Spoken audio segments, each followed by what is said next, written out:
اب آئیے آگے بڑھ. جب ایک مرتبہ ہم نے احرام پہن لیا اور احرام شروع ہو گیا تو اس کے بعد احرام پہننے کے بعد نیت آپ کی ہے اور آپ نے تلبیہ پڑھ کر اپنے احرام کو شروع کر دیا. اب اس کے بعد جو اگلا واجب ہے اس کا نام ہے خانہ کعبہ کا طواف. خانہ کعبہ کا طواف یعنی خانہ کعبہ کے گرد 7 چکر لگانا. اس کے اندر 2 چیزیں سمجھنا بہت ضروری ہے. کچھ شرائط ہیں جو خانہ کعبہ کے طواف کو صحیح کرنے کے لیے پوری ہونا ضروری ہے اور کچھ واجبات ہیں کہ جن کو انجام دے کر اس طواف کو صحیح کیا جاتا ہے. کیا مطلب؟ الیکشن آنے والے ہیں, آپ کو ووٹ ڈالنا ہے. ووٹر کی کچھ شرائط ہیں, مثلا 18 سال کی ایج اس کی ہو, یہ شرط ہے. 18 سال کی اگر ایج نہیں ہے تو یہ کوالیفائی نہیں کرتا ہے کہ یہ ووٹ ڈال سکے. 18 سال کی ایج ہے یہ اب کوالیفائی کرتا ہے, یہ شرط پوری ہو گئی. اب اس کے بعد جب اس کو ووٹ ڈالنا ہے تو بیلٹ پیپر ایشو کرانا ہے, اس کے بعد اس کے اوپر اس کو مہر لگانی ہے, اس کو ڈبے کے اندر ڈالنا ہے. یہ طریقہ ہے. بالکل اسی طرح سے کچھ ہیں طواف کی شرائط. جب شرائط پوری ہو جائیں گی تو طواف پورا نہیں ہوگا. ابھی تو ہم نے کوالیفائی کیا ہے کہ ہاں ٹھیک ہے صاحب ہم طواف کر سکتے ہیں. جب ایک مرتبہ یہ شرائط مکمل ہو جائیں گی اس کے بعد پھر واجبات کی باری آئے گی کہ صاحب اس طواف کے اندر ہم کو کرنا کیا ہے. پہلے ان شرائط کی طرف توجہ کیجیے گا. پہلی اور بنیادی شرط نیت قربتاً الی اللہ, یعنی یہ طواف جو آپ کر رہے ہیں وہ کون سا طواف ہے اور یہ طواف آپ کیوں انجام دے رہے ہیں. کیوں کا جواب تو ہمیشہ یہی ہوگا, قربتاً الی اللہ, اللہ سے قریب ہونے کے لیے, اللہ کے حکم کو پورا کرنے کے لیے. طواف اللہ کے حکم کو انجام دینے کے لیے کیا جاتا ہے جس کے نتیجے میں خدا کی قربت حاصل ہوگی. اگلا سوال, یہ طواف کون سا ہے؟ ویسا ہی طواف ہے, عمرے کا طواف ہے, حج کا طواف ہے. عمرے کا طواف ہے تو پہلا والا طواف ہے یا طواف النساء ہے, کون سا ہے؟ اگر ایک شخص کو پتا ہے, جس نیت سے اس نے احرام باندھا ہے, جس نیت سے اس نے عمرہ شروع کیا ہے, اسی نیت سے یہ طواف بھی اس کا ہونا چاہیے. نیت پھر ایک ہی ہوگی, کانسٹنٹ ہوگی. مثلا اگر اپنا عمرہ کر رہے ہیں تو میں اپنے عمرے کا طواف کرتا ہوں قربتاً الی اللہ. اگر والد صاحب کی طرف سے عمرہ کر رہے ہیں تو میں اپنے والد کے عمرے کا طواف کرتا ہوں قربتاً الی اللہ. میں اپنے دادا کے عمرے کا طواف کرتا ہوں قربتاً الی اللہ. جس کی نیت سے آپ طواف کر رہے ہیں وہ آپ کو معلوم ہونا چاہیے, اور جس کی نیت سے آپ کر رہے ہیں عمرے کا طواف کر رہے ہیں, عمرہ مفردہ کا, کیوں کر رہے ہیں؟ قربتاً الی اللہ. یہ آپ کی نیت مکمل. زبان سے یہاں پر بھی کچھ کہنا ضروری نہیں ہے, معلوم ہونا ضروری ہے. نمبر 2, طہارت. طہارت کا مطلب کیا ہے؟ کہ انسان نے وضو یا غسل کیا ہوا. اگر غسل کی ضرورت تھی تو غسل کیا ہوا, اور اگر غسل کی ضرورت نہیں تھی تو کم سے کم اس نے وضو کیا ہوا. وضو سیف سائڈ کے اوپر. یہ میں جو کہہ رہا ہوں اس کی کوئی خاص وجہ ہے, انشاءاللہ اس کی تفصیلات جو ہے پھر وہ مکہ معظمہ پہنچنے کے بعد. لیکن خلاصہ کلام یہ کہ عام طور پر اگر کسی کے اوپر کوئی واجب غسل ہے تو ٹھیک ہے, اور اگر واجب غسل نہیں ہے تو پھر اس نے وضو کیا ہوا ہو, یہ اس کی طہارت ہو گئی, جس کے بعد پھر وہ خانہ کعبہ کا طواف کر سکتا ہے. یہاں پر ایک مسئلہ اور آتا ہے, اور وہ ہے خواتین کے حوالے سے. کہ ظاہر ہے کہ خواتین کے جو مخصوص ایام جس میں نجاست کی حالت ہوتی ہے تو اس میں احرام تو بالکل پہنا جا سکتا ہے, کوئی حرج نہیں. احرام شروع بھی کیا جا سکتا ہے, کوئی حرج نہیں. تلبیہ پڑھا جا سکتا ہے, کوئی حرج نہیں. اس پورے عمرے کے اندر اس بات کی گنجائش نہیں ہے کہ حالت نجاست میں ایک خاتون مسجد الحرام, یعنی وہ مسجد جس کے اندر خانہ کعبہ موجود ہے, اس مسجد کے اندر وہ داخل ہو جائے, اس کی اجازت نہیں ہے. جب اس کی اجازت نہیں ہے تو پھر اس کا نتیجہ کیا نکلے گا کہ وہ طواف اور طواف کی نماز وہ پڑھ نہیں سکتی. تو اسے کیا کرنا ہے؟ اسے انتظار کرنا ہے. اس کا عمرہ شروع ہو چکا ہے, اس کا عمرہ بالکل شروع ہو چکا ہے, اس کے عمرے میں کوئی پرابلم نہیں, حالت احرام میں وہ بالکل صحیح آئی, اس میں کوئی مسئلہ نہیں.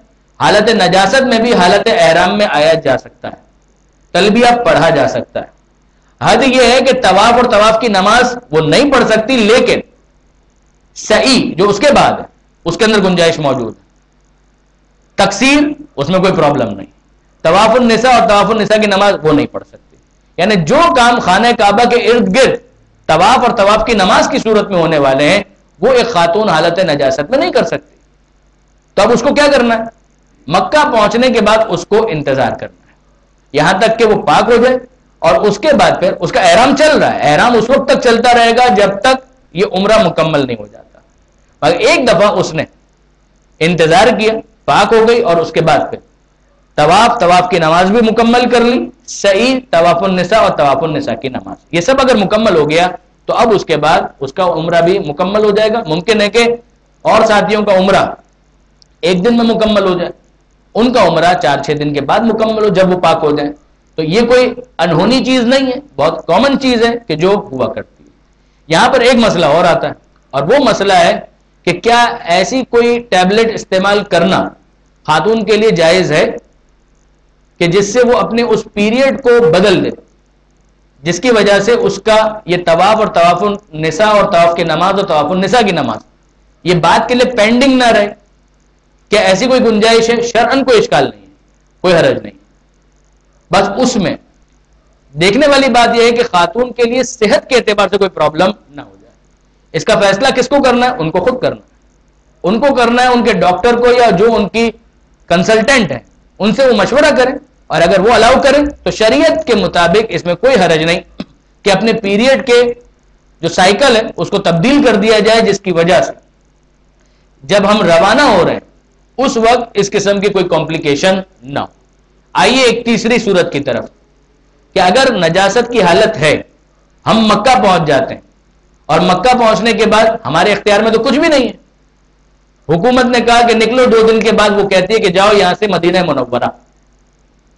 کوشش تو ہم کریں گے کہ جتنا میکسیمم پیریڈ ہم وہاں پر حاصل کر سکیں وہ حاصل کریں، مگر عام طور پر پریکٹس یہ ہے کہ مکہ پہنچنے کے بعد پاکستان ہاؤس جو حکومت پاکستان کی طرف سے نمائندہ وہاں پر ہوتا ہے وہ آ کر چیخنا شروع کرتا ہے کہ یہ افراد جو آئے تھے 2 دن ہو چکے ہیں، اب وہ نکلے یہاں سے مدینہ منورہ کے لیے، بس ان کی کل آ جائے گی.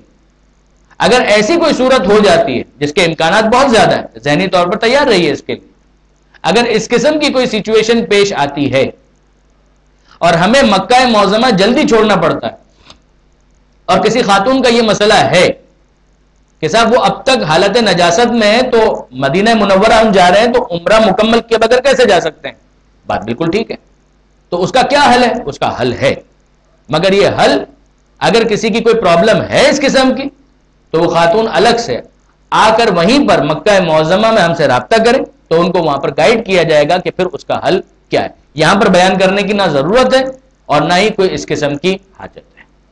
اگر ایسا کسی کا مسئلہ ہو تو اگرچہ میں بہت زیادہ محتاط الفاظ کے اندر مسائل بیان کرنے کی کوشش کیا کرتا ہوں، لیکن بہرحال جو شریعت کے مسائل ہیں اس کے اندر پھر اس قسم کے تکلفات کی گنجائش بھی نہیں ہے. اگر کسی کا مسئلہ ہو تو وہاں پر الگ سے وہ آ کر رابطہ کریں تاکہ پھر ان کو اس حوالے سے گائیڈ کیا جا سکے. خلاصہ کیا ہوا؟ خلاصہ یہ کہ شرائط کے اندر ایک شرط تو ہے نیت، دوسری شرط ہے طہارت. وضو سب نے کیا ہو، لیکن اگر نجاست کا خواتین کا جو مسئلہ ہے اس کے اوپر بات الگ سے کی گئی. اس کے بعد جو تیسری چیز، بدن اور لباس پاک ہو. انسان اس کا جو بدن ہے وہ بھی پاک ہو، جو لباس ہے وہ بھی پاک ہو. نہ بدن پر کوئی نجاست ہو اور نہ ہی لباس پر کوئی نجاست موجود ہو. پریکٹیکل تو نہیں ہے لیکن بہرحال یہ شرط تو ہے. مردوں کے لیے ایکسکلوسیولی یہ شرط ہے کہ ختنہ شدہ ہو. اگین عام طور پر یہ مسئلہ کسی کا ہوتا نہیں ہے، لیکن پھر بھی اگر کسی کا مسئلہ ہو تو وہ الگ سے آ کے ڈسکس کرے، اس کو سامنے بیان کرنے کی کوئی ضرورت نہیں ہے. اور 5ویں اور آخری شرط، شرمگاہ کا ڈھانپا ہوا ہونا، یعنی مناسب ضروری لباس پہنا ہوا ہو. مردوں کے لیے تو اتنا ہی ضروری ہے کہ وہ حالت احرام میں اگر عمرہ ہے تو حالت احرام میں ہوں گے، تو احرام کا جو لباس ہے وہ کافی ہے اس مقصد کے لیے. خواتین ان کے لیے ضروری ہے کہ ان کا اپنا پورا لباس حجاب کے اعتبار سے بالکل درست ہو، ورنہ ان کا طواف متاثر ہو سکتا ہے. بال کھلے ہوئے نظر آ رہے ہیں, کلائیوں تک ہاتھ کور نہیں ہے وغیرہ, تو اس صورت میں ان کا طواف ڈسٹرب ہو سکتا ہے. یہ شرائط ہے. ابھی ہم نے واجبات کو بیان نہیں کیا, یہ شرائط ہے طواف ہے.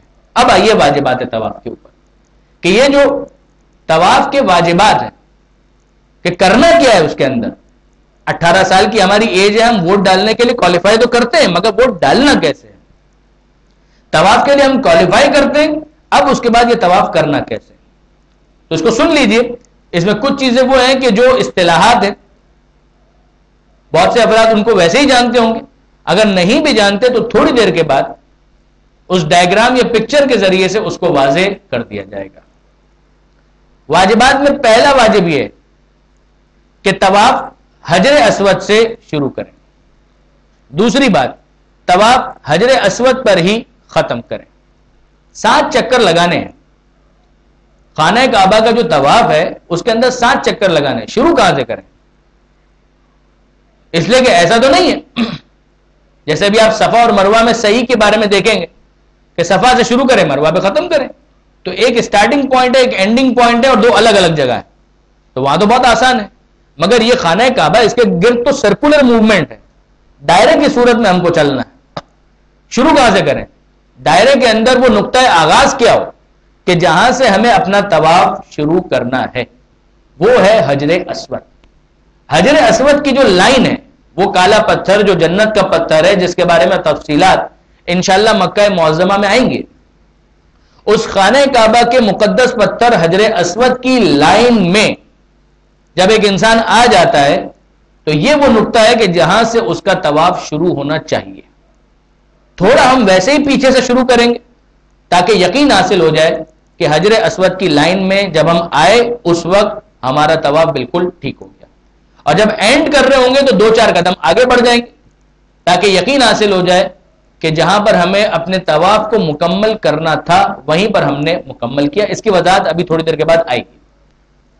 تیسری چیز, طواف کے دوران بایاں کاندھا خانہ کعبہ کی جانب, یعنی اس کا مطلب کیا ہوا؟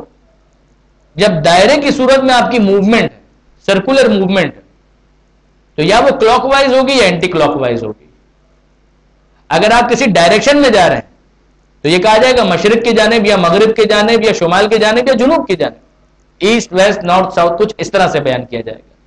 لیکن جب دائرے کی صورت میں موومنٹ ہوگی تو پھر کس طرح سے موومنٹ ہو؟ حجر اسود سے شروع تو کرنا ہے, مگر یوں جانا ہے یا یوں جانا ہے؟ حجر اسود سے جب آپ اپنا طواف شروع کریں گے تو آپ کا بایاں کاندھا خانہ کعبہ کی جانب ہے. اس کا مطلب یہ کہ کلاک وائز نہیں, اینٹی کلاک وائز آپ کو چلنا ہے. اچھا, اب اس کے بعد جو اگلا مرحلہ, چوتھا, ہجر اسماعیل کے باہر سے طواف کریں. ہجر اسماعیل ایک گول سفید دیوار جو ابھی آپ کو دکھائی جائے گی تھوڑی دیر کے بعد, اس کو بھی حجر طواف کے دوران شامل کرنا ہے. یعنی یہ وہ ایریا ہے کہ جو خانہ کعبہ کے اندر بالکل شامل نظر نہیں آتا, الگ نظر آتا ہے. جب ہم کہتے ہیں خانہ کعبہ کے گرد گھومنا ہے تو عین ممکن ہے کہ کوئی شخص شارٹ کٹ کے چکر میں ہجر اسماعیل کو بائی پاس کر دے, لیکن یہ طواف درست نہیں ہوگا. ہجر اسماعیل کو خانہ کعبہ کے ساتھ طواف میں شامل کرنا ضروری ہے. شاہزروان کے باہر سے طواف کریں. اگلی شرط, 5ویں, شاہزروان وہ چھوٹی سی دیوار کا وہ حصہ کہ جو نیچے کی طرف ہوتی ہے, یعنی بڑی دیوار سے ملی ہوئی ترچھی دیوار, اس دیوار کو کہتے ہیں شاہزروان. عام طور پر یہ ویسے ہی جتنے افراد طواف کرتے ہیں ان کے طواف میں یہ حصہ شامل ہوتا ہے, یہ کوئی اتنا مشکل مسئلہ نہیں. چھٹی چیز جو لکھی ہوئی ہے وہ ہے 7 چکر لگائیں, نہ کم نہ زیادہ. تعداد 7 ہونی چاہیے. جس طرح سے فجر کی 2 رکعت نماز, نہ کم نہ زیادہ. ظہر اور عصر کی 4 رکعت, نہ کم نہ زیادہ. مغرب کی 3, نہ کم نہ زیادہ. عشاء کی 4, نہ کم نہ زیادہ. اسی طرح سے طواف کے 7 چکر, نہ کم نہ زیادہ. نہ 6 ہو سکتے ہیں نہ 8 ہو سکتے ہیں. کیوں؟ قربتاً الی اللہ. کس کے کہنے پر یہ سب کر رہے ہیں؟ اللہ کے کہنے پر. اس نے کتنے مانگے؟ 7 مانگے. 6 اس کو قابل قبول ہے؟ نہیں ہے. 8 اس کو قابل قبول ہے؟ نہیں ہے. جب نہیں ہے تو چلیں گے بھی نہیں اور قابل قبول بھی نہیں ہوں گے. آپ کا فون نمبر ہے, اس فون نمبر کے اندر آپ 1 ڈیجٹ کا اضافہ کر دیں, رابطہ نہیں ہو پائے گا.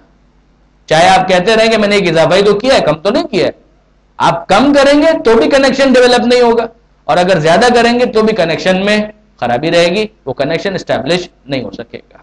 بالکل اسی طریقے سے مثلا میرا فون نمبر ہے 0300211948 89 کو 88 کریں گے تو بھی نہیں چلے گا، اور اگر اس کے اندر 811 کر دیں گے تو بھی نہیں چلے گا. یہ میں نے بتایا بھی اس لیے کہ آپ رابطہ کرنا چاہیں تو کر سکیں. آگے بڑھیں. اب یہاں پر ذرا سا اس کے اندر ان تمام تر چیزوں کو سمجھنے کی کوشش کریں جو اصطلاحات ابھی استعمال ہوئی. ہم واپس جائیں گے واجبات طواف پر، مگر اب ان اصطلاحات کو سمجھنا ضروری. ہم نے یہ کہا کہ واجبات طواف کے اندر حجر اسود سے شروع کرنا، حجر اسود پر ختم کرنا، یہ ہے حجر اسود، جو ویسے بھی آپ ٹیلی ویژن کے اوپر مختلف چینلز پر بڑی آسانی کے ساتھ دیکھ سکتے ہیں. اس سلور کلر کے خول کے اندر کالا پتھر موجود ہے جس کا نام ہے حجر اسود.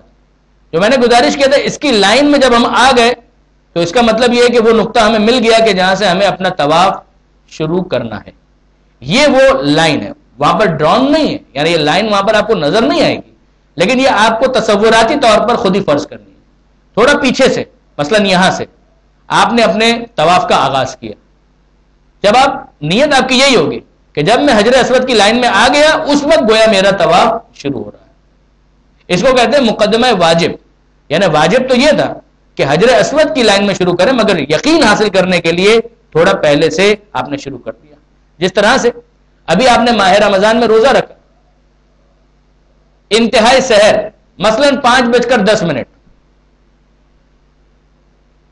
کیا کہا جاتا ہے؟ یہی کہا جاتا ہے کہ احتیاطاً 2 4 5 منٹ پہلے سے انسان بند کر دے تاکہ یقین حاصل ہو جائے کہ جو روزے کا پورا ٹائم تھا وہ میں نے حاصل کر لیا. بالکل اسی طرح سے حجر اسود کی لائن، مگر تھوڑا پیچھے سے نیت یہی ہو کہ جب حجر اسود کی لائن میں آؤں گا وہاں سے میرا طواف شروع ہو رہا ہے. پہلا چکر مکمل کیا، گھوم کر پیچھے سے آئے، دوسرا چکر مکمل کیا، گھوم کر پیچھے سے آئے، یہ تیسرا، چوتھا، پانچواں، چھٹا، ساتواں. جب ساتواں چکر مکمل ہوگا تو ساتویں چکر کے مکمل کرنے کے بعد 2 4 قدم اور آگے چلے جائیے. آپ کی نیت یہی ہو کہ صاحب جب حجر اسود کی لائن میں آ گیا اس وقت میرا طواف مکمل ہو گیا، یہ میں احتیاطاً تھوڑا سا آگے بڑھ رہا ہوں. وہی افطار کے بعد جو 2 3 منٹ اور احتیاط کی جاتی ہے اسی انداز سے. یہ ہو گیا حجر اسود کا معاملہ.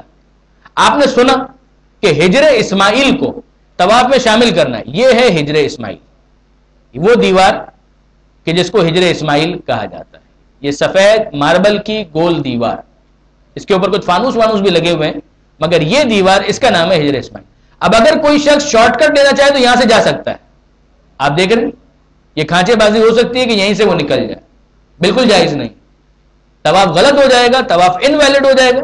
ضروری ہے کہ حجر اسود سے جب وہ شروع کرے یہاں تک پہنچے ہجر اسماعیل کو بھی کور کرے اپنے طواف میں اور پیچھے سے گھوم کر آئے. یہ اس کے لیے ضروری ہے، شارٹ کٹ کی گنجائش نہیں. یہ ہجر اسماعیل ہو گیا. اگلی جو چیز تھی شازروان، وہ یہاں پر اتنی واضح آپ کو نظر نہیں آ رہی ہے، لیکن یہ جو دیوار آپ کو دکھ رہی ہے اس کے ساتھ نیچے کی طرف، جس طرح سے عام دیواروں میں بھی کبھی کبھی ہوتا ہے گھروں میں کہ ایک چھوٹی سی دیوار اور بنا دی جاتی ہے، اس کو کہتے ہیں شازروان.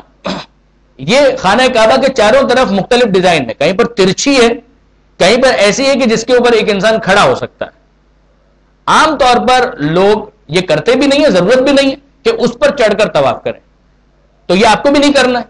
اور اگر اس کے اوپر چڑھ کر طواف کیا تو پھر گڑبڑ ہو جائے گی اور طواف آپ کا باطل ہو سکتا ہے.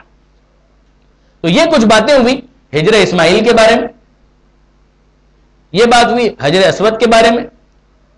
اب ایک مرتبہ واپس ہم پیچھے کی طرف جاتے ہیں اور اب اس کو دیکھتے ہیں کہ کوئی ایسی چیز تو نہیں ہے کہ جو ہمارے لیے واضح نہ ہوئی. حجر اسود سے طواف شروع کریں، میرے خیال میں یہ واضح ہو چکا ہوگا.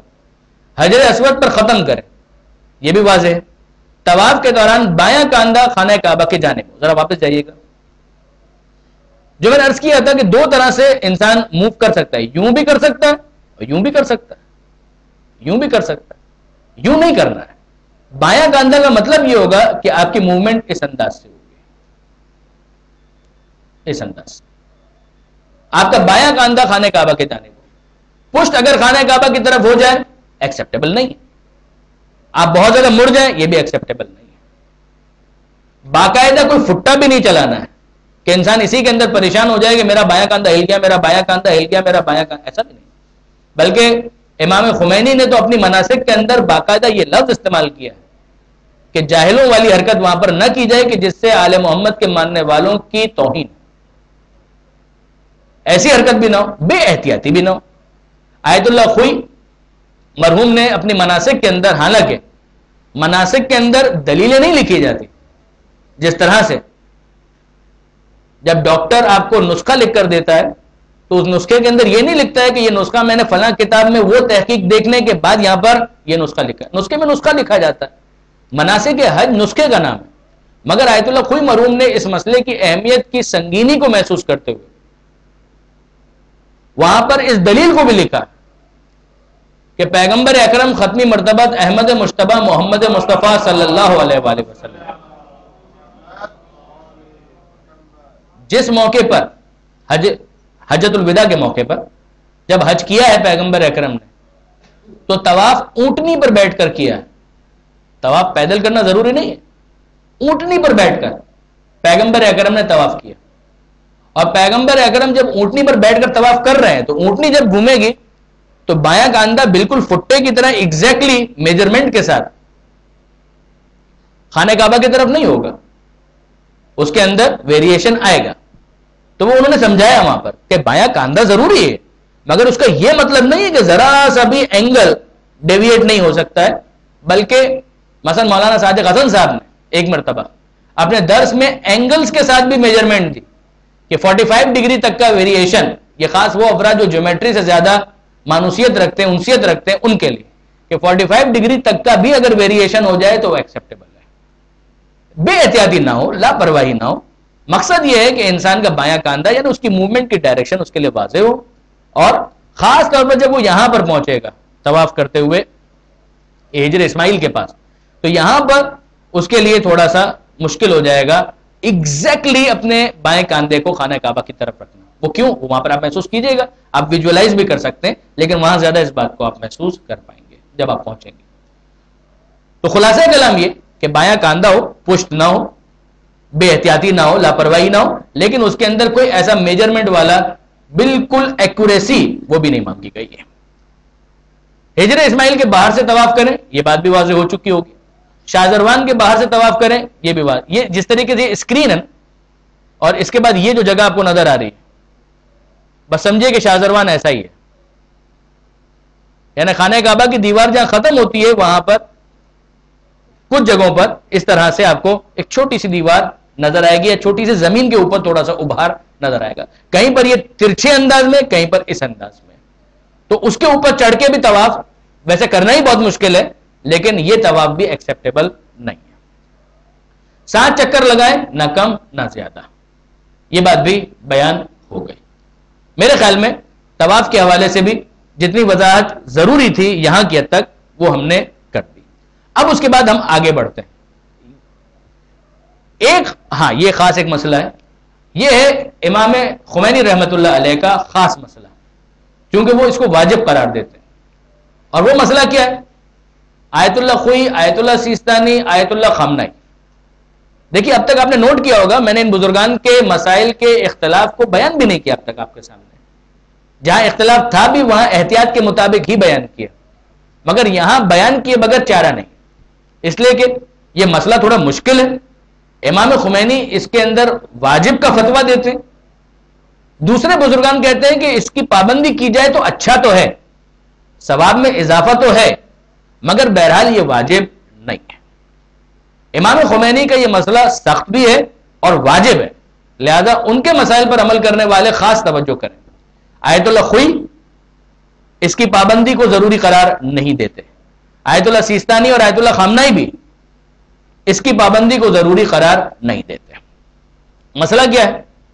امام خمینی کے مسائل پر عمل کرنے والوں کے لیے ایک اضافی شرط یہ کہ جہاں تک ممکن ہو پورے طواف کے دوران چاروں طرف سے خانہ کعبہ اور مقام ابراہیم کے درمیانی فاصلے میں طواف کریں. جائیے ذرا ڈائیگرام کی طرف واپس دیکھیے. یہ ہے وہ شوکیس کہ جس کے اندر وہ پتھر موجود ہے کہ جس پر حضرت ابراہیم علیہ السلام کے قدموں کے نشان. قرآن مجید میں اس کا خاص تذکرہ ہے، اتخذوا من مقام ابراہیم مصلی، مقام ابراہیم کو اپنی نماز پڑھنے کی جگہ قرار دو. امام خمینی یہ فرماتے ہیں کہ یہ جو آپ کا طواف ہے یہ ہے اس کی گنجائش، اتنی گنجائش اس کے اندر آپ کو طواف کرنا ہے. یعنی اگر کوئی طواف جان بوجھ کر یہاں سے کرے ایکسیپٹیبل نہیں ہے، یہ طواف غلط ہے. یہ امام خمینی کا فتویٰ ہے. وہ فرماتے ہیں کہ آپ کو چاروں طرف یعنی یہاں پر بھی ہر جگہ پر اس سے زیادہ باہر جانے کی اجازت نہیں ہے، آپ کو اسی کے اندر رہ کر طواف کرنا. باقی بزرگان کہتے ہیں، خوئی صاحب، سیستانی صاحب، خامنائی صاحب، وہ فرماتے ہیں کہ اس کے اندر رہ کر آپ طواف کریں تو کیا کہنا، بہت اچھا ہے، ثواب تو آپ کا زیادہ ہے، کوئی شک نہیں. لیکن اگر آپ باہر سے بھی طواف کرتے ہیں، یہاں سے بھی اگر آپ کا طواف ہو رہا ہے تو یہ طواف غلط نہیں ہے، بالکل ٹھیک طواف ہے، اور یہ طواف بالکل لیجیٹیمیٹ ویلڈ طواف مانا جائے گا. امام خمینی فرماتے ہیں کہ صرف ایک گنجائش ہے کہ رش اتنا زیادہ ہو، لوگ اتنے زیادہ ہوں کہ آپ کے لیے ممکن ہی نہ رہے کہ آپ اس کے اندر طواف کر سکیں. جیسے اگر آپ اس کو دیکھیں تو ہارٹ اٹیک ہو جائے. مثلا یہ جو ابھی تو آپ جائیں گے تو آپ کو رش اتنا نہیں ملے گا، اس کا آدھا بھی نہیں ملے گا، اس کا پاؤ بھی نہیں ملے گا. انشاءاللہ بس آپ ہوں گے اور خانہ کعبہ ہوگا اور اس کے ارد گرد شاید 100 200 300 لوگ اور ہوں گے، جو پتہ بھی نہیں لگے گا کہ طواف کتنی جلدی ہو گیا. اس لیے ابھی تو بہت آسان ہے. لیکن موسٹ پروبیبلی جب یہ پہلی ذی الحجہ شروع ہو جائے گی، بلکہ 26 27 ذی القعدہ سے ہی یہ رش کا یہ عالم ہونا شروع ہو جاتا ہے. اب اس کے اندر تو واقع انصاف کی بات یہ ہے کہ اگر کوئی امام خمینی کے مسائل پر بھی عمل کر رہا ہے تو اس کے لیے ممکن بہت مشکل رہے گا، بہت مشکل رہے گا کہ وہ بالکل اس یعنی مقام ابراہیم یہ رہا، خانہ کعبہ یہ مقام ابراہیم، اور اس کے درمیان سے طواف کرنا یہ مجاہدوں کا کام ہے. یعنی واقعی حوصلہ چاہیے. خواتین کو تو میں کبھی بھی نہیں کہوں گا کہ وہ اس کے اندر جا کر طواف کرنے کی کوشش کریں، چاہے وہ امام خمینی کے مسائل پر بھی عمل کر رہی ہیں، وہ تو پھر جتنا ہو سکے باہر ہی سے طواف کریں. بزرگان ان سے بھی ہماری یہی ریکویسٹ ہو کہ جب پیک ڈیز آ جائیں رش والے، اس میں تو وہ بھی باہر ہی سے طواف کریں. لیکن ابھی جب ہم جائیں گے تو ہمارے لیے بہت آسان ہوگا. یعنی وہ افراد جو امام خمینی کے مسائل پر عمل نہیں بھی کر رہے ہیں، وہ بھی اگر چاہیں تو بالکل اندر سے جا کر طواف کر سکتے ہیں اور اس ثواب کو حاصل کر سکتے ہیں. یہ ہو گیا طواف کا مسئلہ. اب اس کے بعد ایک ہم 10-15 منٹ اور لیں، اس لیے کہ اب ہمارا مسئلہ یہ ہے کہ ہمارے پاس مدینے کے دن نہیں ہے. وہ اگر ہوتے تو ابھی ہم اس کو بہت لائٹلی چلاتے، لیکن اب چونکہ ہمارے پاس مدینے والا پیریڈ نہیں ہے لہٰذا یہ مجبوری ہے. جیسے ہی آپ نے طواف مکمل کیا اس کے بعد اگلا واجب آپ کو انجام دینا ہے، اور وہ کیا ہے؟ طواف کی نماز. نماز طواف مقام ابراہیم کے پیچھے ادا کی جائے گی. واپس جائے گا ڈائیگرام کی طرف، یہ وہ مقام ابراہیم نے پیچھے کی طرف، اور پیچھے کی طرف جائیے، وہ ڈائیگرام جو پہلے دکھائی تھی، یہ مقام ابراہیم. اب ہم ذرا اس کو فوکس کرتے ہیں. یہ ہے مقام ابراہیم کو ذرا کلوز اپ اگر آپ دیکھیں، مقام ابراہیم کے پیچھے نماز ادا کرنی ہے. یعنی اس طرح کہ یہ مقام ابراہیم اور خانہ کعبہ یہ دونوں آپ کے سامنے آ جائیں، جس طرح سے یہ دو افراد آپ کو نظر آ رہے ہیں نماز پڑھتے ہوئے. یہ بالکل ریئل پکچر ہے. یہ اگر آپ دیکھیں یہ دو افراد، یہاں پر شاید ایک آدھ اور کھڑا ہو سکے جس کو ہم کہیں کہ عرفن کے ہاں یہ مقام ابراہیم کے پیچھے کھڑے ہوئے نماز پڑھ رہے ہیں. دوسری ڈائیگرام میں یہاں یہ والی، اس کے اندر آپ دیکھیں گے کہ مقام ابراہیم اب اس کے بالکل پیچھے اگر جگہ نہیں ملتی. اب یہ مسئلہ بھی ابھی بیان کرنے کی اتنی ضرورت نہیں ہے. کیوں؟ اس لیے کہ ابھی آپ کو مل جائے گی جگہ. پہلی لائن میں نہیں ملے گی تو دوسری لائن میں ملے گی، دوسری نہیں تو تیسری لائن میں مل جائے گی، مل جائے گی. اگر آپ کے لیے قریب جانا ممکن ہو تو دور جانے کی اجازت نہیں ہے. اگر آپ کو دکھ رہا ہے پہلی لائن خالی پڑی ہے تو جائیے وہیں پر جا کر نماز پڑھ. وہاں پر اگر آپ کو دکھ رہا ہے کہ نہیں صاحب یہاں پہ تو ایک شرطا کھڑا ہوا ہے مارے گا، پڑھنے نہیں دے گا، تو مار کھانے کی ضرورت نہیں، تھوڑا سا پیچھے آ جائیے. یا آپ کو نظر آ رہا ہے کہ نہیں دوسرے افراد نماز پڑھ رہے ہیں تو دھکا دے کر کسی کو جگہ حاصل کرنے کی کوئی ضرورت نہیں ہے، پیچھے کی طرف آ جائیے. جگہ ہے تو قریب جائیے، نہیں ہے تو دوسری لائن، تیسری لائن، چوتھی لائن، جہاں آپ کو جگہ مل سکے وہاں آپ نماز پڑھیں. ابھی جب آپ انشاءاللہ جائیں گے مکہ تو آپ کو خانہ کعبہ کی طرف اطراف میں ایسا ہی رش ملے گا انشاءاللہ. اور یہ ظاہر ہے کہ بالکل بھی ڈیفیکلٹ نہیں ہے، یہ بالکل بھی مشکل نہیں ہے. مقام ابراہیم کے پیچھے یہ نماز ادا کی جائے گی. نیت اس کی یہی ہوگی کہ یہ جو میں نے ابھی طواف کیا ہے عمرے کا، اس کی نیت میں، جس کی نیت میں قربتاً اللہ، اسی کی میں نماز پڑھتا ہوں قربتاً اللہ. 2 رکعت نماز صبح کی نماز کی طرح پڑھی جائے گی، جس طرح سے صبح کی نماز ہوتی ہے اسی طرح سے، کوئی فرق نہیں، صرف نیت کا فرق ہے. ضروری ہے کہ طواف کے فوراً بعد پڑھی جائے. فوراً بعد کا کیا مطلب ہے؟ یعنی یہ جیسے ہی آپ نے طواف ختم کیا فوراً بھاگے؟ نہیں، بھاگنے کی ضرورت نہیں ہے. 2 منٹ 3 منٹ 4 منٹ 5 منٹ کا بھی اگر وقفہ ہو جاتا ہے، آپ تھک گئے، آپ نے پانی پی لیا، اس کے بعد آپ نماز طواف پڑھنے چلے گئے، اس کا مسئلہ نہیں. عرفاً یہ کہا جائے کہ ہاں ٹھیک ہے صاحب، طواف کیا اور اس کے بعد اس نے نماز پڑھی. آہستہ یا بلند کسی بھی طرح پڑھ سکتا ہے.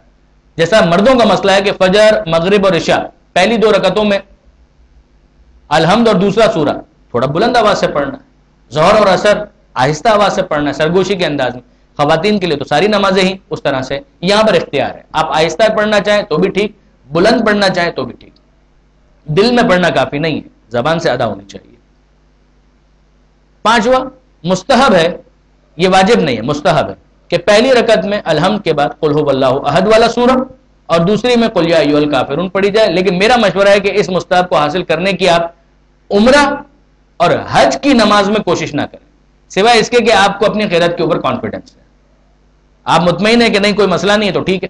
ورنہ ایک جو سورہ آپ نے تیاری کی ہے، مثلا سورہ قل هو اللہ احد، آپ صحیح طرح پڑھ سکتے ہیں، 2 رکعتوں میں وہی پڑھیں، اللہ اللہ خیر صلی اللہ، تاکہ یہ نماز مکمل ہو جائے. خلاصہ مقام ابراہیم کے پیچھے 2 رکعت نماز صبح کی طرح، طواف کے بعد فوراً بعد آہستہ بلند کسی بھی طرح اس مستحب کو ڈراپ کر دیجیے. اب آئیے آگے بڑھ جائیں. یہ طواف بھی ہو گیا اور طواف کی نماز بھی مکمل ہو گئی. اس کے بعد ہے سعی. اس سعی کی تفصیل میں ہم اس وقت بالکل بھی نہیں جا رہے. تقصیر جو اس کے بعد آئے گی اس کی بھی تفصیل میں ہم بالکل بھی نہیں جا رہے. صرف اس کے اندر جو شرائط ہیں ان شرائط کو آپ کے سامنے بیان کر رہے ہیں. سعی، تقصیر اور احرام کے محرمات، احرام کی پابندیاں، انشاءاللہ یہ اگلی نشست کا ہمارا ٹاپک ہوگا، جس کے بعد ہم انشاءاللہ پورے واجبات عمرہ کو خلاصتاً ایک مرتبہ پھر دیکھیں گے اور اس کے ساتھ ہی ہماری کلاسز نیکسٹ ٹائم انشاءاللہ کمپلیٹ ہو جائے گی. ابھی تو صرف ایک فہرست. صحیح کے اندر کیا کرنا ہے؟ صفا کی پہاڑی سے شروع ہوگی، صفا سے مروہ 1 چکر، مروہ سے صفا دوسرا چکر، 7ویں چکر مروہ پر ختم ہوگا. صحیح کے لیے وضو یا غسل ضروری نہیں، اوپر کی منزل سے صحیح صحیح نہیں. آگے اب یہ دیکھیے، یہ خانہ کعبہ جس کے ارد گرد آپ کو طواف کرنا تھا، اور یہ صفا اور مروہ اسی طرح سے اتنا ہی قریب ہے جتنا آپ کو تصویر میں نظر آ رہا ہے، مگر فرق یہ ہے کہ ایک پورا چھت ڈال کے اس کو ایک ہال نما شکل دے دی گئی ہے. یعنی ایسا نہیں ہے کہ یہ اسی طرح سے آپ کو نظر آئے کہ یہاں سے یہاں تک درمیان میں کوئی عمارت نہ ہو. ہے عمارتیں ہیں، پلرز ہیں، چھت ڈلی ہوئی ہے، سب ہے، لیکن فاصلہ تقریباً اتنا ہی ہے کہ یہ خانہ کعبہ کا آپ نے طواف کیا، اس کے بعد مقام ابراہیم کے پیچھے آپ نے نماز پڑھی اور اب آپ کو آنا ہے صفا کی جانب. تو یہاں پر آپ صفا کی جانب آ گئے. صفا پہاڑی بالکل اس جیسی نہیں لگتی ہے، تھوڑا فرق ہے. یہ تو صرف دکھانے کے لیے، سمجھانے کے لیے اس طرح سے بنایا گیا. یہ صفا اور یہ مروہ. اب آپ صفا سے مروہ کی طرف جا رہے ہیں تو دیکھیے اسٹارٹ یہاں سے ہو رہا ہے، پہلا چکر. جب مروہ سے صفا کی طرف آئیں گے تو یہ دوسرا چکر ہو جائے گا. پھر جب صفا سے مروہ کی طرف جائیں گے تیسرا چکر، مروہ سے صفا کی طرف یہ اگلا چکر، 5واں، 6واں اور پھر 7واں چکر آپ کا مروہ پر ختم ہو جائے گا. یہ بہت ایزیلی آپ اس کو سمجھ سکتے ہیں اس ڈائیگرام کے ذریعے سے. بعض افراد کنفیوژن کا شکار ہوتے ہیں کہ شاید صفا سے مروہ اور مروہ سے صفا جب واپس آئیں گے تو ایک چکر ہوگا. نہیں، ایسا نہیں. یہ کرکٹ والا معاملہ ہے. ادھر کا بیٹسمین ادھر گیا، 1 رن ہو گیا. بالکل اسی طریقے سے ادھر سے حاجی ادھر گیا، اس کا 1 چکر ہو گیا. جب مروہ سے صفا آئے گا تو دوسرا چکر، پھر واپس مروہ گیا تیسرا، واپس آیا صفا کی طرف چوتھا، مروہ کی طرف 5واں، پھر صفا کی طرف 6واں، آخری چکر اس کا مکمل ہوگا مروہ کے اوپر. یہ ہے سعی کا خلاصہ. سعی بھی چونکہ عبادت ہے لہذا قربتاً اللہ اس کو انجام دیا جائے گا. نیکسٹ تقصیر. تقصیر کے اندر کیا کرنا ہے؟ بال توڑنا یا نوچنا صحیح نہیں، کاٹنا ہے. بلکہ ضروری ہے کہ سر کے کچھ بالوں کو کاٹا جائے. مرد چاہیں تو حلق کروائیں، باہر ہوتے ہیں باربرز، حجام موجود ہوتے ہیں، سر منڈوائیں، ثواب زیادہ ہے. خواتین کو تو تقصیر ہی کرنی ہے. چاہے کسی بھی طریقے سے، جیسے کینچی، چھری وغیرہ. جس شخص نے خود اپنی تقصیر نہ کی ہو وہ کسی اور کی تقصیر نہیں کر سکتا. یعنی جوش میں آگے کہ لاؤ میں تمہاری تقصیر کر دوں اور اپنی تقصیر ہی نہیں کی ہوئی، وہ نہیں چلے گا. عمرہ مفردہ میں حلق کرنا افضل ہے، یہ مردوں کے لیے، مردوں کے لیے حلق کرنا افضل ہے. خواتین تو تقصیر ہی کریں گی، مرد اگر سر منڈوائیں تو ثواب زیادہ ہے. یہ بھی ضروری نہیں ہے کہ جو حلق یا تقصیر کی جائے وہ مروہ کی پہاڑی پر کی جائے، نہیں. اگر آپ ہوٹل اگر بھی یہ کام کرنا چاہتے ہیں تو کر سکتے ہیں. جب تک تقصیر یا حلق نہیں ہو جاتا اس وقت تک احرام کی پابندیاں باقی رہیں گی. عمرہ مفردہ میں احرام کی تمام پابندیاں ختم ہو جائیں گی جب آپ نے تقصیر کر لی. احرام کی پابندیوں کے اندر جیسے آج ہم نے ڈسکس کیا کہ مرد حالت احرام میں سائے میں سفر نہیں کر سکتے ہیں، جیسے ہی تقصیر ہو گئی سائے میں سفر کر سکتے ہیں. نیکسٹ ٹائم آپ پڑھیں گے اور آپ کارڈ میں بھی دیکھ چکے ہوں گے حالت احرام میں خوشبو لگانا جائز نہیں ہے، لیکن اگر کسی نے تقصیر کر لی اب اس کے بعد خوشبو لگانا جائز ہو جائے گا. اسی طرح سے دوسری پابندیاں، صرف ایک پابندی ایسی ہے جس کا تعلق جنسی معاملات سے، ازدواجی معاملات سے، میاں بیوی ایک دوسرے کے اوپر حلال نہیں ہوں گے جب تک کہ وہ طواف النساء اور طواف النساء کی نماز نہ پڑھ لیں. لیکن احرام آپ کا اتر جائے گا، احرام کی پابندیاں ختم. اب آپ گھر جا کے طواف النساء بعد میں کرنا چاہیں تو بھی کوئی حرج نہیں. گھر آئیں، نہائیں، دھوئیں، کپڑے تبدیل کریں اور اس کے بعد پھر جب آپ کا موڈ ہو 2 گھنٹے بعد، 3 گھنٹے بعد، 5 گھنٹے بعد، اگلے دن طواف النساء کرنا چاہیں کوئی حرج نہیں. آپ کے لیے اس بات کی بالکل اجازت ہے. لکھا ہوا بھی ہے تقصیر مروہ کی پہاڑی پر کرنا ضروری نہیں بلکہ گھر آ کر بھی انجام دی جا سکتی ہے، البتہ اس وقت تک احرام کی پابندیاں باقی رہیں گی. عمرہ مفردہ میں تقصیر حلق ہوتے ہی عورت کے سوا اور وائس ورثہ آف کورس احرام کی ساری پابندیاں ختم ہو جاتی ہیں. عمرہ تمتع کو چھوڑ دیجیے، آگے بڑھیں. کچھ ہے طواف النساء اور اس کی نماز. طواف النساء اور اس کی نماز کا طریقہ وہی ہے جو پہلے طواف اور اس کی نماز کا تھا، کوئی فرق نہیں، صرف نیت کا فرق ہے. صرف نیت طواف النساء اور اس کی نماز کی ہوگی. وہی حجر اسود سے شروع کرنا، حجر اسود پہ ختم کرنا، حجر اسماعیل کے باہر سے کرنا، شاہ زروان پر نہ چڑھنا، 7 چکر نہ کم، وہ ساری چیزیں وہی ہیں، کوئی فرق نہیں. طواف النساء اور اس کی نماز مکمل ہوتے ہی عورت اور وائس ورثہ حلال ہو جاتے ہیں. یاد رہے عمرہ تمتع کو چھوڑ دیجیے، اس وقت عمرہ مفردہ کے اوپر کانسنٹریٹ کریں. اب یہ جو ساری بحثیں تھیں ان کا تعلق تھا عمرہ مفردہ کے ارکان سے. وہ آخری ڈائیگرام بھی دکھائی دیجیے. یہ ہے میقات کا چارٹ. یہ مکہ مکرمہ کہ جس کے اندر وہ مسجد الحرام ہے کہ جس کے اندر پھر خانہ کعبہ ہے.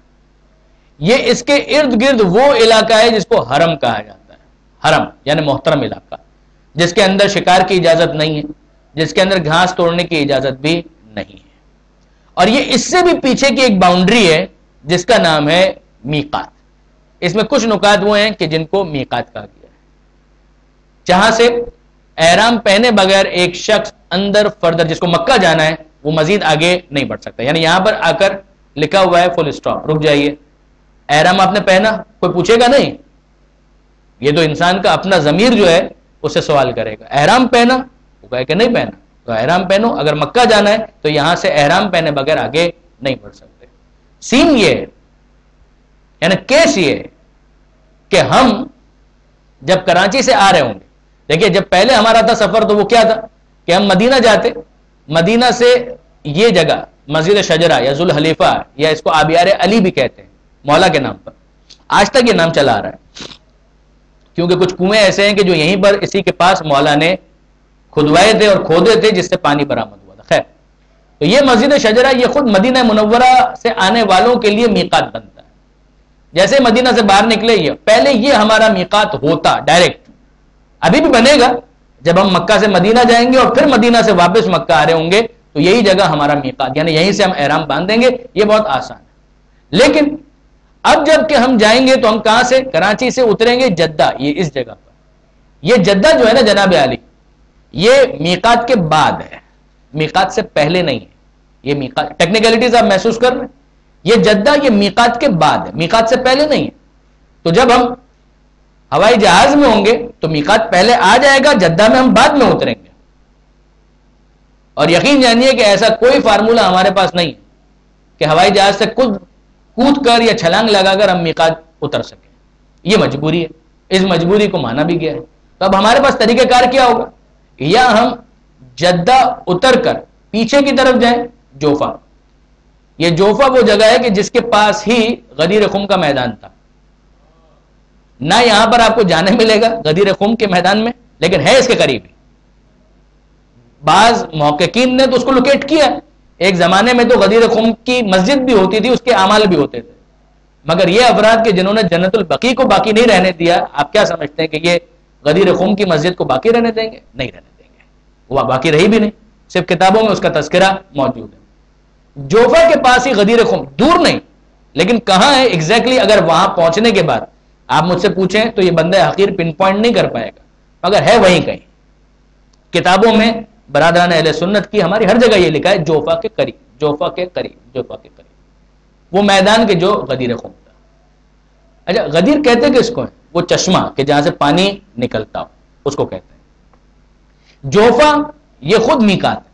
ہم اگر ایسا ہوتا کہ جدہ یہاں کہیں ہوتا تو جوفا راستے میں آتا، پھر تو کوئی پرابلم نہیں تھا. ابھی ایشو یہ ہے کہ جدہ آتا ہے بعد میں، جوفا رہ جاتا ہے پیچھے. جب ہم یہاں پر اتریں گے تو اس کے بعد ایک آپشن ہمارے پاس یہ کہ ہم جدہ سے جائیں پیچھے کی طرف جوفا، اور یہاں جا کر احرام باندھیں اور احرام پہننے کے بعد نیت کریں، تلبیہ پڑھیں، اور پھر یہاں سے آئیں مکہ مکرمہ. پھر جو ہماری بلڈنگ ہو یا جگہ ہو جو حکومت نے جہاں پر ہمیں پھینکا ہے وہاں پر ہم جائیں اور جا کر وہاں سے دوسرے ارکان کی تیاری کریں. ایک طریقہ تو یہ ہو سکتا ہے. دوسرا طریقہ یہ ہو سکتا ہے کہ ہم میقات سے پہلے ہی نظر کر کے احرام پہنے. یہ بھی معصوم نے طریقہ بتایا. وسائل الشیعہ میں اس حوالے سے بہت حدیثیں موجود ہیں، فقہاء کرام کا فتویٰ بھی اس حوالے سے اویلیبل ہے. اچھا اب یہ جو دو طریقے میں نے عرض کیا آپ کی خدمت میں، کیا یہ ہر مرتبہ ہمارے ہاتھ میں ہوتے ہیں؟ جی نہیں، یہ ہر مرتبہ ہمارے ہاتھ میں بھی نہیں ہوتے. ایک تو خیر یہ خرچہ ہے، وہ خرچہ اتنا بڑا ایشو نہیں ہے. اگر واجب کا مسئلہ ہو تو 100 ریال کو دیکھنے والی بات نہیں ہوتی اور نہ ہونی چاہیے. لیکن اصل ایشو یہ ہے کہ جتنے افراد کے لیے جوفا جانا ضروری ہے پہلے تو اس کا تعین کرنا ہمارے لیے ضروری ہے. کیا مطلب ہوا اس کا؟ خواتین کے لیے جوفا جانا قطعاً ضروری نہیں ہے، قطعاً ضروری نہیں. یعنی خواتین جتنی بھی ہیں وہ سب کی سب جدہ ایئرپورٹ سے مکہ مکرمہ ڈائریکٹ جا سکتی ہیں نظر کا احرام پہن کر. وہ نظر کا طریقہ کیا ہوگا یہ ہم بعد میں بیان کریں گے، لیکن خواتین کے لیے قطعاً ضروری نہیں، اس لیے کہ ان کا سائے میں سفر کا کوئی ایشو ہی نہیں ہے. یہ سائے میں سفر کا ایشو جو ہے وہ لنک کر جاتا ہے اس پورے چیپٹر کے ساتھ کہ نظر ہو سکتی ہے یا نہیں ہو سکتی. چونکہ خواتین کا یہ مسئلہ نہیں ہے لہٰذا ان کے لیے کوئی پرابلم نہیں. ہمارے قافلے کے اندر جتنی خواتین ہیں وہ اگر نظر کر کے مکہ مکرمہ جائیں اور وہاں پر اپنے دوسرے ارکان کو بجا لائیں، شرعاً کسی قسم کا کوئی اشکال اور آبجیکشن نہیں ہے. مردوں میں وہ احباب کہ جو آیت اللہ خوئی کے مسائل پر عمل کر رہے ہیں ان کے لیے بھی کوئی مسئلہ نہیں. آیت اللہ خوئی نے بھی اس کو ایک مجبوری مانا اور اس کی بنا پر اس کی اجازت دی ہے. امام خمینی اور خاص امام خمینی کے مسائل پر عمل کرنے والے افراد نظر نہیں کر سکتے. مردوں کی بات کر رہا ہوں. اس کی وجہ یہ ہے امام خمینی کہتے ہیں نظر کرنے میں کوئی حرج نہیں، لیکن جبکہ آپ کو پتا ہے کہ نظر کرنے کے بعد آپ کو سائے میں سفر کرنا پڑے گا تو نظر آپ کی ٹھیک بھی ہو جائے گی لیکن آپ نے ایک گناہ کا کام انجام دیا. خواتین کے لیے نظر بھی بالکل ٹھیک ہے، کوئی گناہ بھی نہیں کیا. آیت اللہ خوئی مرحوم فرماتے ہیں کہ نظر بھی بالکل ٹھیک ہے اور یہ مجبوری ہے لہذا گناہ بھی نہیں ہے. امام خمینی بہت سخت ہیں اس کے اندر. امام خمینی فرماتے ہیں کہ جی نہیں، نظر آپ کی ٹھیک تو ہو جائے گی لیکن اس نظر کے بعد جو آپ سائے میں سفر کریں گے وہ آپ کے لیے غلط مانا جائے گا، ایک گناہ مانا جائے گا. گناہ کو ہم افورڈ نہیں کریں گے، بالکل بھی نہیں کریں گے جب تک ممکن ہو. اگلا مرحلہ آغا سیستانی کا اور آیت اللہ خامنائی کا، ان کا کیا نظریہ؟ پھر یاد دلا رہا ہوں خواتین کا یہ مسئلہ ہی نہیں ہے، چاہے وہ امام خمینی کے مسئلے پر ہوں، آیت اللہ خوئی کے مسئلے پر ہوں، آیت اللہ سیستانی کے، آیت اللہ خامنائی کے، کوئی ایشو نہیں ہے. نظر کریں اور مکہ مکرمہ جائیں، یہ پریشان ہونے کی ضرورت نہیں ہے. نہ آپ اپنا خرچہ کریں 100 ریال کا اور نہ ہی آپ جوفا جانے کی کوشش کریں. زحمت بہت ہے، ٹھیک ٹھاک میں آپ سے عرض کر دوں. یعنی اس کا مطلب کیا ہے کہ جدہ تک جب آپ پہنچیں گے تو 4 گھنٹے کی ٹریولنگ ہے. اس سے پہلے آپ یہاں پر رشتہ داروں اور مہمانوں کو خدا حافظ کہتے کہتے ویسے ہی نیند نہیں کر پائے ہوں گے. اب اس کے بعد جب آپ جائیں گے یہاں سے جوفا تو ضروری ہو تو ضرور چلیں, لیکن یہ کہ ضروری نہیں ہے تو میرا مشورہ نہیں ہے کہ خامہ کا جوفا جا کر اپنے آپ کو پریشان کریں. تو خواتین کو تو ہم قطعاً نہیں کہیں گے کہ وہ جوفا چلیں. آیت اللہ خوئی کے مسائل پر عمل کرنے والے مردوں کے لیے قطعاً ضروری نہیں ہے کہ وہ جوفا چلیں. امام خمینی کے مسائل پر عمل کرنے والے جتنے مومنین ہیں ان کے لیے تو ضروری ہے کہ وہ جوفا جانے کی کوشش ضرور کریں اگر ان کے لیے ممکن ہو تو. یہ جو میں نے کہا ابھی ممکن ہو تو اس کی میں وضاحت کرتا ہوں.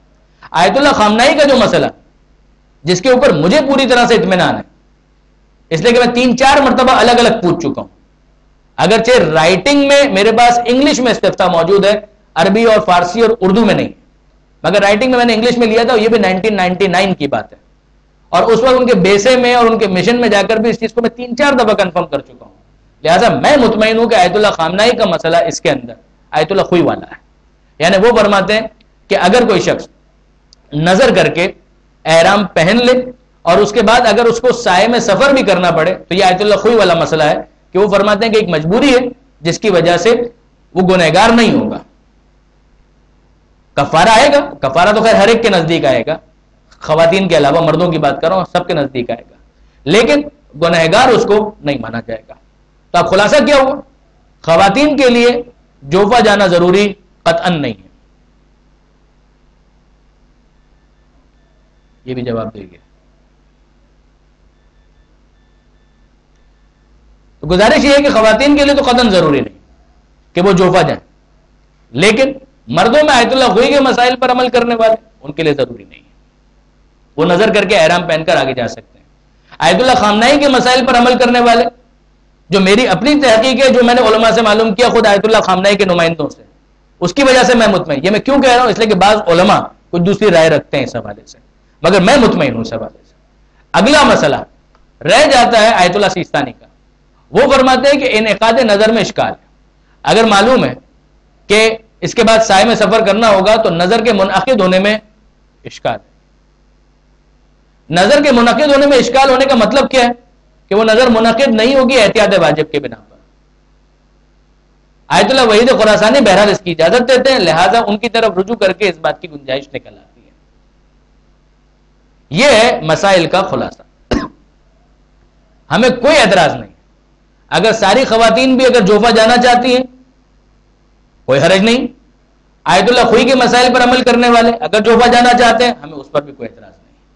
آیت اللہ خمینی اور خامنائی, آیت اللہ خمینی کے تو خیر مسائل پر عمل کرنے والوں کو جانا ہی ہوگا, ان کو تو ہم اجازت ہی نہیں دیں گے, اس لیے کہ ان کے لیے تو شرعاً جائز ہی نہیں ہو رہا, ان کے لیے تو گناہ کا مسئلہ ہے. اس لیے کہ ہماری پرواز ہے صبح کی, اگر رات کی پرواز ہوتی تو امام خمینی کو بھی اعتراض نہیں تھا. اس کی کچھ تفصیل ہے, وہ اپنے مقام پر. خلاصہ کلام یہ, شرعاً خواتین کے لیے جوفا جانا ضروری نہیں ہے. آیت اللہ خوئی کے مسائل پر عمل کرنے والے مردوں کے لیے جوفا جانا ضروری نہیں ہے. امام خمینی کے مسائل پر عمل کرنے والے مومنین مردوں کے لیے ضروری ہے کہ وہ جوفا کی کوشش کریں. آیت اللہ خامنائی کے مسائل پر عمل کرنے والے مومنین مردوں کی بات کر رہا ہوں, ان کے لیے بھی ضروری نہیں ہے کہ وہ جوفا جائیں. اس کے باوجود اگر آیت اللہ خوئی کے مسائل پر عمل کرنے والے مرد, آیت اللہ خامنائی کے مسائل پر عمل کرنے والے مرد, آیت اللہ سیستانی کے مسائل پر عمل کرنے والے مرد حضرات اور خواتین, یہ سب بھی اگر جانا چاہتے ہیں جوفا تو وہ اپنا نام لکھائیں, 100 ریال اپنے پاس ریڈی رکھیں, تاکہ وہاں جدہ ایئرپورٹ پر جب پیمنٹ کرنی پڑے تو وہیں پر اس کو کلیکٹ کیا جائے اور وہیں پر اس پیمنٹ کو کر کے انتظام کیا جا سکے. لیکن یہاں پر ہمیں معلوم ہونا ضروری ہے کہ کتنے افراد جوفا جانا چاہتے ہیں. ہم یہ پورا پورا آپ کی چوائس پر چھوڑتے ہیں, سوائے امام خمینی کے مسائل پر عمل کرنے والے مردوں کے, باقی تمام کی چوائس پر. لیکن ہمیں معلوم ہونا ضروری ہے, یعنی یہاں پر انتظامیہ کو آپ یہ ضرور بتائیں گے کہ ہم جوفا جانا چاہتے ہیں, اور اس کے لیے آپ کے پاس 100 ریال ہونے چاہیے تاکہ جدہ ایئرپورٹ پر اس کا انتظام کیا جائے. البتہ یہ تو انتظامی کچھ باتیں ہیں کہ جو ساتھ ہی ساتھ ہم نے چھیڑ دی. اس حوالے سے اگر کوئی کنفیوژن ہو تو آج بہرحال ابھی جب انتظامی اعلانات مکمل ہو جائیں گے تو اس کے بعد بھی میں یہیں پر موجود ہوں, اگر آپ سوالات کرنا چاہیں تو اس کی وضاحت کی جا سکتی ہے انشاءاللہ. اس کے ساتھ ہی آج کی نشست کو ہم ختم کرتے ہیں. پروردگار عالم سے دعا کرتے ہیں, مالک تجھے واسطہ محمد و آل محمد کا ہماری اس قلیل عبادت کو اپنی بارگاہ میں قبول فرما.